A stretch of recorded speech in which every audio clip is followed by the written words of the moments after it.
yield to the ranking member for her opening statement. Thank you, Mr. Chair. Good morning, everyone, and welcome to our witnesses. I'm glad to be back for our first hearing of 2024.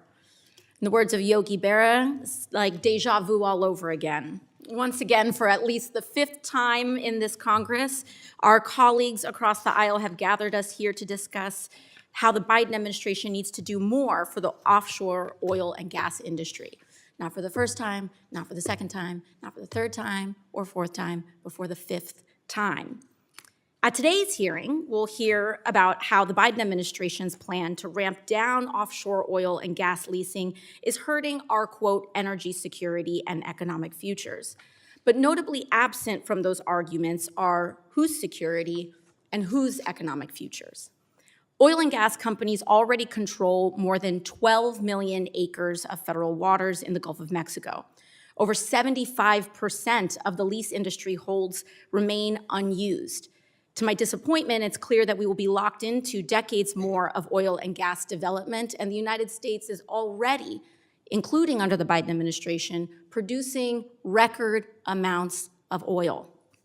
Oil and gas production continues to climb in the Gulf of Mexico already, but rather than Americans seeing lower energy prices, as has been the argument, job creation, as has been the argument, or, quote, energy independence, as has been the argument, all we see is increasing profits for oil companies, price volatility for consumers, declining industry jobs, increasing layoffs, and public health and safety crises exactly in the communities where the production is happening.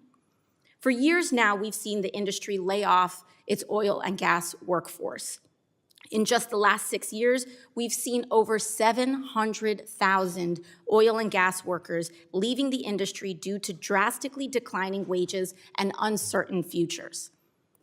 At the same time, the same oil and gas companies are doling out million-dollar bonuses to their CEOs, spending billions of dollars in stock buybacks to artificially pump up the stock price, and raising dividends for mostly already wealthy shareholders. Meanwhile, the industry's social and environmental impacts are left out of the conversation.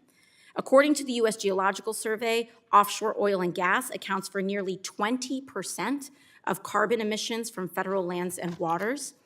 And my colleagues across the aisle argue that offshore drilling in the Gulf is cleaner and safer than abroad. But as my colleague Mr. Huffman likes to say, that's like arguing filtered cigarettes won't cause cancer. We're already living with the dangerous consequences of our reliance on fossil fuels. Just last week, the United Nations released its annual economic outlook for 2024, and in it, economists warn that the climate crisis and extreme weather as a result of oil and gas production are expected to disrupt global food production and exacerbate economic instability around the world.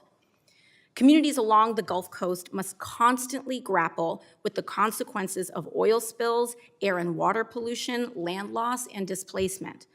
The relentless pursuit of profit has led to the degradation of our resources, jeopardizing the health and well-being of American citizens. Again, we must ask, who is the offshore oil and gas industry serving, and who is it leaving behind? It's time we ramp down and phase out fossil fuel production on federal lands and waters. It's necessary to stave off the worst impacts of the climate crisis and create a more equitable future where everyone has the right to live free from pollution. Our coastal communities can transition in a way that supports jobs and cleans up the environment. Ports are already supporting the offshore wind industry with more opportunities to come. The policies we debate here can help or hinder that transition. We must make sure our federal waters are part of the climate solution instead of the climate problem. I look forward to hearing from our witnesses, and I yield back. Thank you very much. I am going to now yield to the chairman of the full committee, Chairman Westerman, for 5 minutes. Thank you, Chairman Stallburn. Thank you to the witnesses for being here today. You know, the